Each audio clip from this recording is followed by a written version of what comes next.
is the Todmorden Brass Band from Yorkshire. They're miles away from home right now because they're in what was up to a moment ago the quiet London suburb of Enfield. Now, we're marching on someone who, even though he's famous and busy, music maestro for dozens of famous show business personalities, recently went home to Todmorden to conduct these lads in a charity concert. Now, they thought a lot of him before that, but they think a great deal more of him now.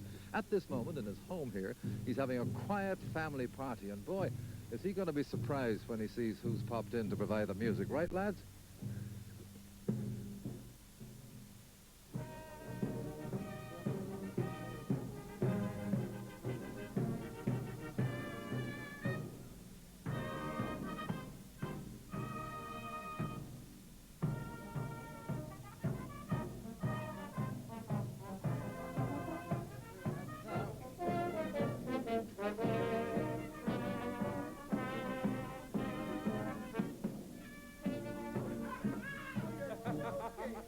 Me and the boys from Todmorden are repaying a compliment. Joking. Because they're right behind me and saying, Geoff Love, man of music, this is your life. I don't believe it, I don't. Well, I go all the way down. Well, where's the pies and peas?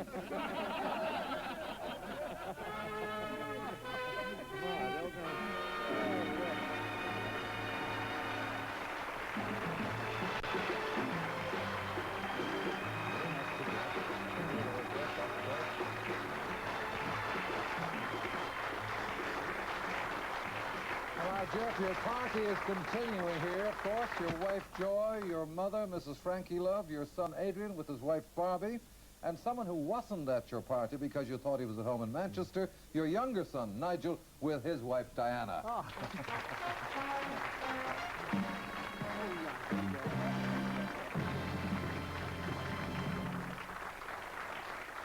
And Geoff, the boys of the Todmorden Brass Band, of course, are right here in the audience. What did you think when you saw them on your doorstep? Well, first I thought it was the a Salvation Army band walking past, and then as you came up the path, I saw you and I thought, Eamon Andrews, this is your life, but who's here?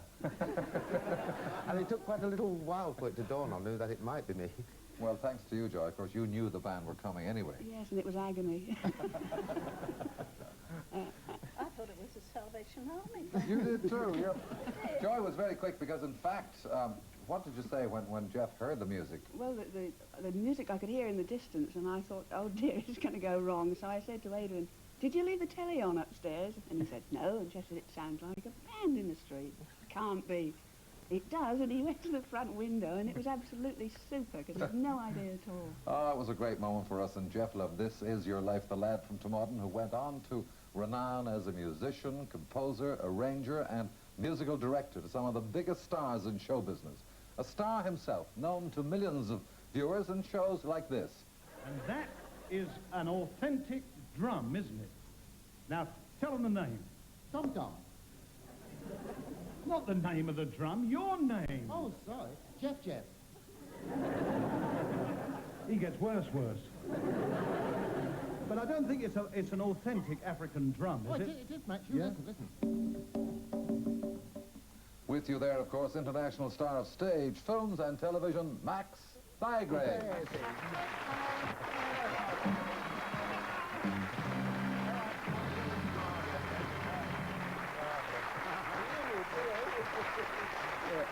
Not only did he know, but Max, you and Geoff have been sparring partners for a long time. Oh, a long time, you see. And everybody loves Geoff Love because look at that smile. Isn't it lovely? Smile, Geoff.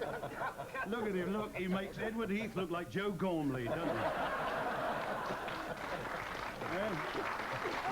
And you know, he's one of the best conductors in the country, and what I can't understand is why up in Yorkshire they've never given him his own bus. Well, you know, he's so lovely. He's, you know, you feel, I wish I had him for the mantelpiece. And I'll never forget the first time I saw him, you know, he comes from Yorkshire, and he was telling me a story. He said, hey, this fella got this bottle of whiskey, he drunk it all down. I said, was it neat? He said, no, it was middle of the day.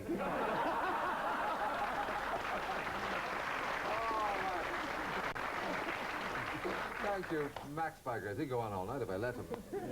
But a lovely man, one of the nicest men it's my pleasure to meet. Geoff Love. Thank you, Max.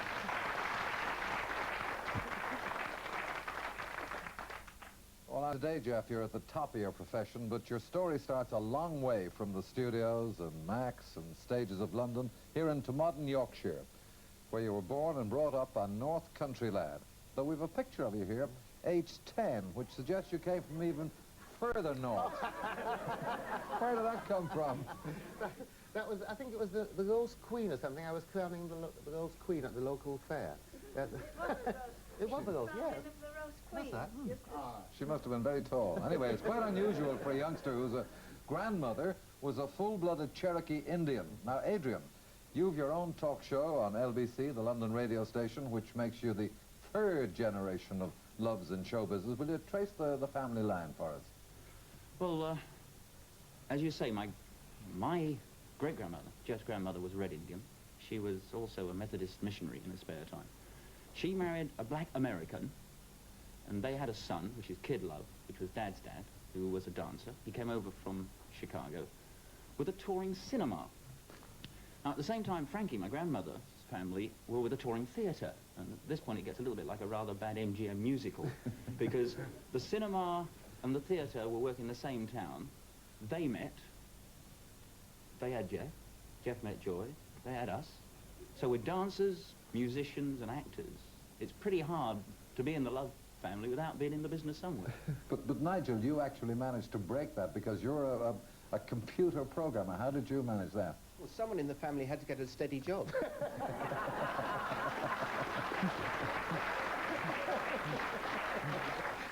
In fact, Geoff, the Love family have always been in the best hands through that mum of yours here.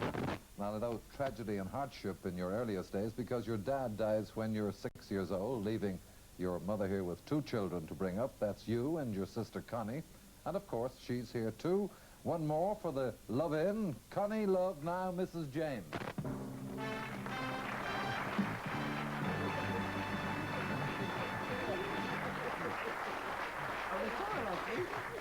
Connie, tell us about those early days for you and Geoff. Well, Dad died rather suddenly and Mother was left destitute. So we went back to Todmorden to stay with my grandmother. My mother got a job in a mill during the day, and she did dressmaking in the evenings to get enough money to bring us up decently, which would be marvellous.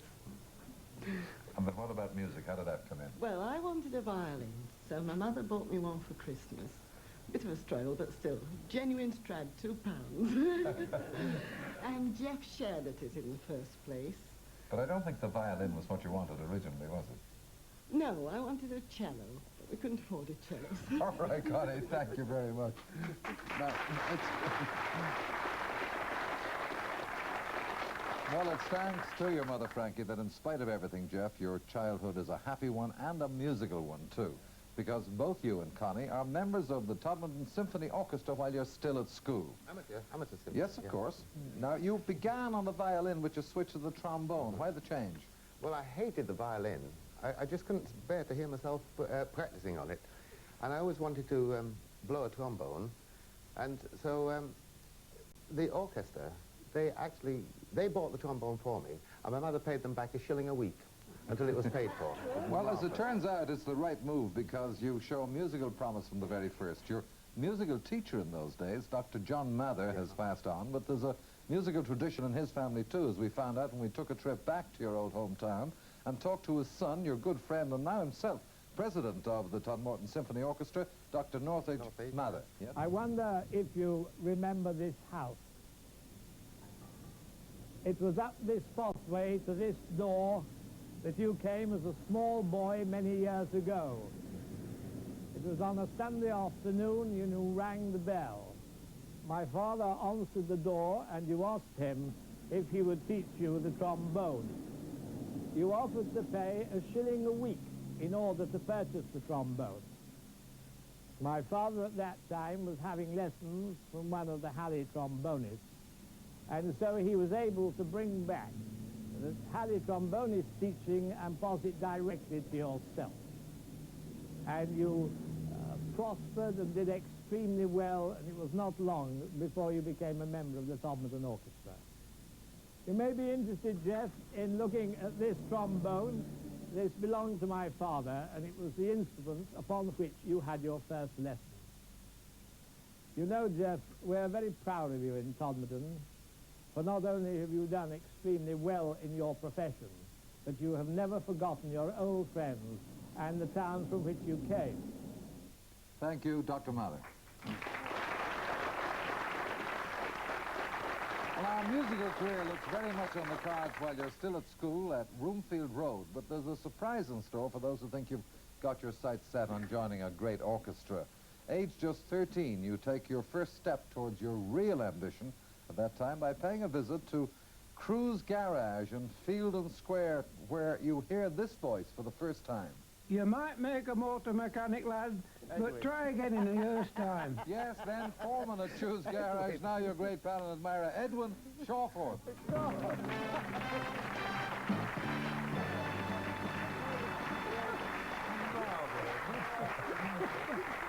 Now, Edwin, you sent him away because he was too young, but he did, in fact, you tell me, turn back a year exactly to the day. You took him on. Why?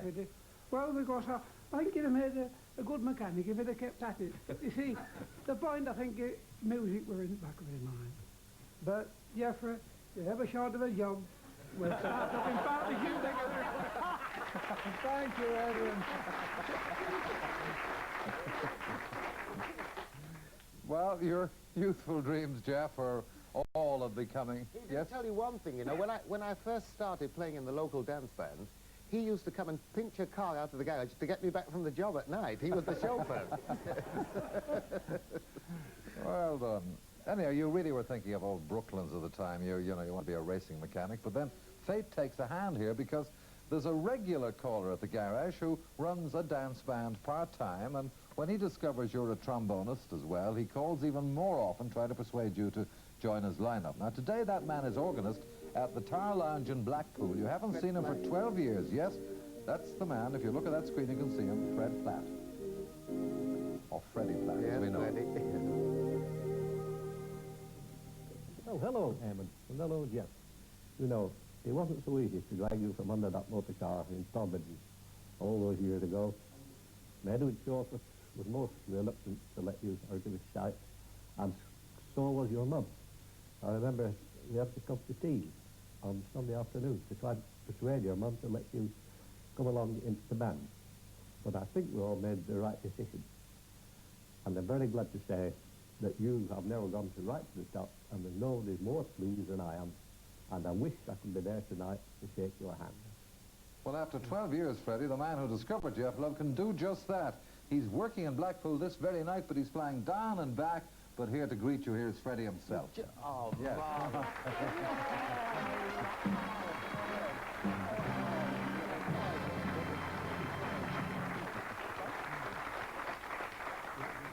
Thank you, Freddie. Well, now, for 2 years, Geoff, you're a motor mechanic, doubling as a trombonist in the evening. But when a touring band offers you the princely sum of, I believe, £5 a week, that's it.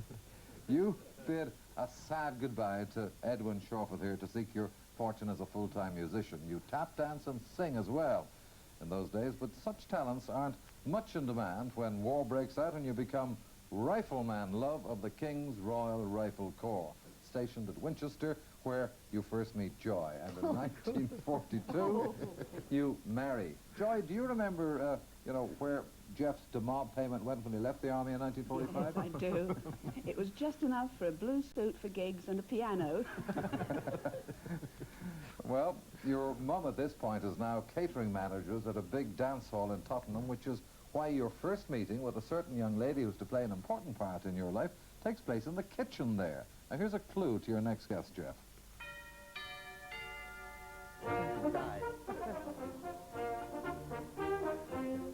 Yes, as you say, of course, it's the theme tune of the comedy hit series Bless This House, the composer, who else but yourself. The star of that series, the same young lady you first met amid those pots and pans, Diana Coupland.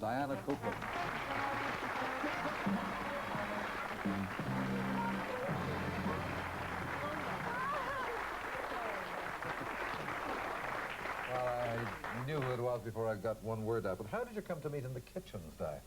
Well, my mother was costume supervisor for the Mecca Company at the same time as Frankie was at the Royal for catering. So I went along with my mother one day, and I went into the kitchen to pinch some of Frankie's fruitcake, because she made the best fruitcake ever. And I met Geoff there, and from then onwards we met very often when we were working with bands. And then about 10, 12 years ago, I stopped singing to try to become an actress. And the last singing I did before then was a record, and Geoff's orchestra accompanied me. And then about just over a year ago, Max asked me to do a Max at the Royalty, and Geoff's orchestra was on that. And I was very nervous. It was 10 years since I'd sung, terribly nervous. But as always, Geoff knew the thing to do to put me at ease, or anyone that he meets at ease. And in my dressing room at the studio was a bunch of flowers with welcome back on it. And that made me feel wonderful. And I'm sure you always make everyone you work with feel very good. Thank you. Everyone says that about him. Thank you. Thank you. Well, in fact, fame's still a good way off when you first meet Diana. You play in numerous bands before a real break comes along. A job with a band that's to prove a turning point in your career, because it's a lineup that's packed with musicians of the future. Harry Gold and his Pieces of Eight wasn't a bad nursery, was it, Geoff? One of those Pieces of Eight you joined more than 25 years ago. Now internationally known orchestra leader himself, Norrie Paramore.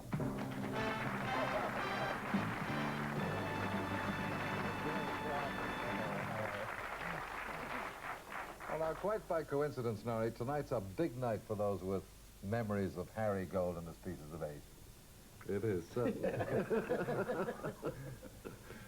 I remember a bottle of rum one Christmas, 1947 I think it was, Geoff, when we had one bottle of rum between us, our wives and families, and we had a little bit before we started, and then we went to the gig at Seaburn Hall, right? And then we marked the bottle very carefully so our wives would know if they'd drunk it.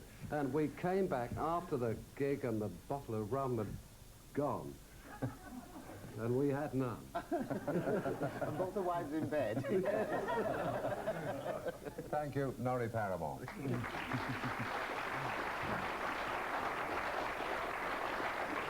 Well, in fact, the band breaks up after you and Norrie leave, but you're on your way now as a musician. You break fresh ground as a musical arranger, and it's in the early 1950s that you first take up the baton as conductor of your own orchestra. An ever-growing public get to know and admire the Geoff Love Orchestra, but at the height of your success, a new and mysterious figure enters the story.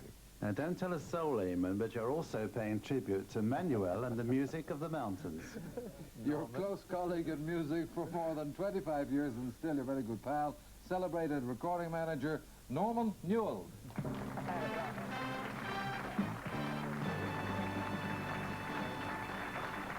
Norman, who is this mysterious character, Manuel? Oh, well, it's Geoff Love, of course. See, way back in the early 1960s, Geoff created a Latin American sound, and we didn't want to clash with his own orchestra, so we called it Manuel and the Music of the Mountains. And then Manuel became very popular. We had an immediate success, and Manuel was offered a TV program.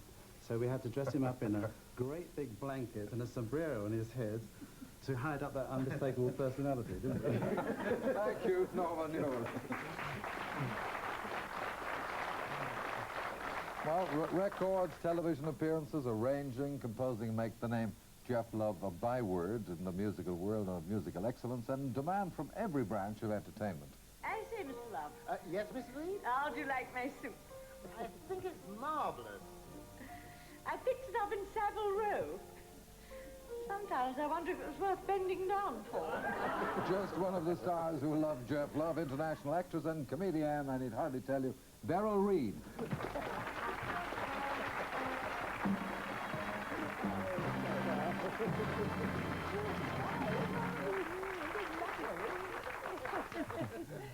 Beryl, you've turned singer too. Hello, darling. Well, I often get those perks on this program. Sorry, Geoff.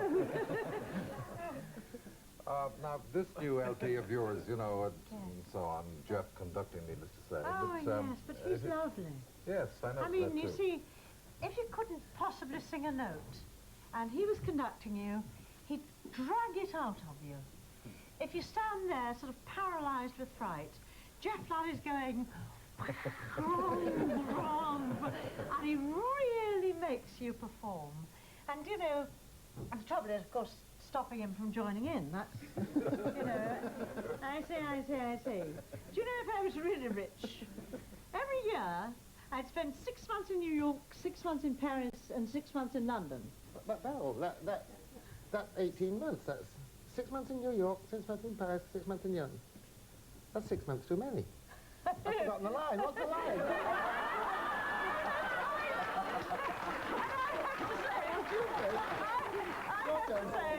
Wonderful what money can do. Oh, thank you very much.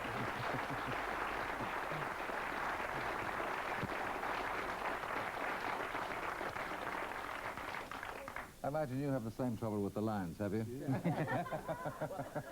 Well, 3 years since we did that. Well, there's more to come now. We talked to theatres right round the country, down in Croydon, up in Coventry, down in Southampton, and mentioned this man's name. And here's the kind of reaction we got. Hello, Geoff.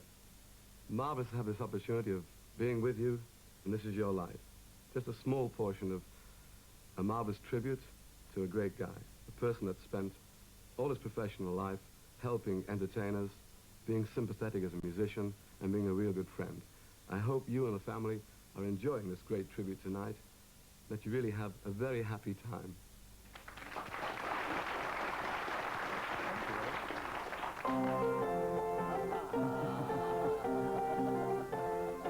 Hello, Geoff. Tea break. Surprise, surprise. I bet you didn't think you'd see my little face on here. Well, I can't tell you how happy I am for you, and I do sincerely hope that we're going to have as much fun in the studio in 1975 as we have had together in 74.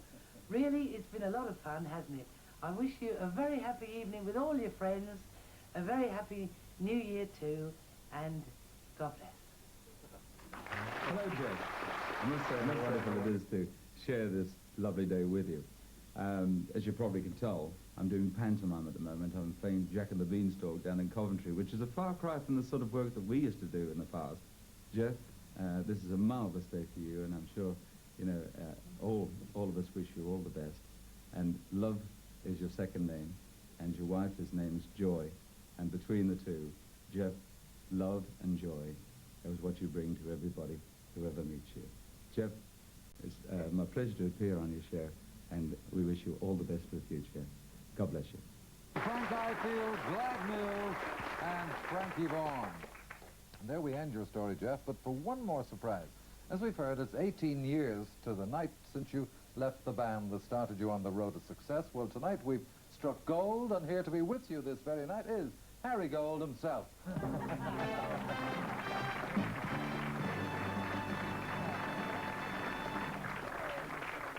And Harry, you've got another surprise for Geoff, haven't you? Indeed I have. Would you believe the rest of the pieces of 8? You're joking. No, They're here. He's not joking. Here they are. Johnny Wine,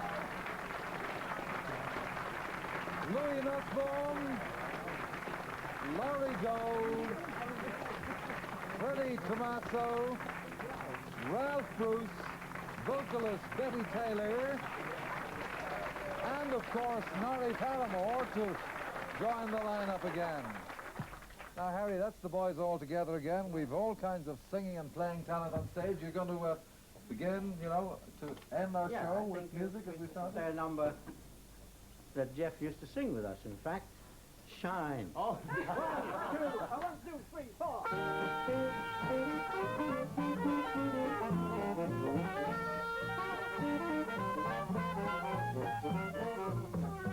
Geoff Love, this is your life.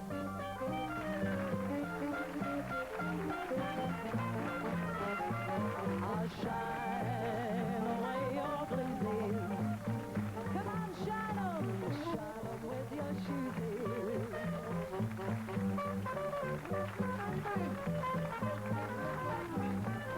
You make the whole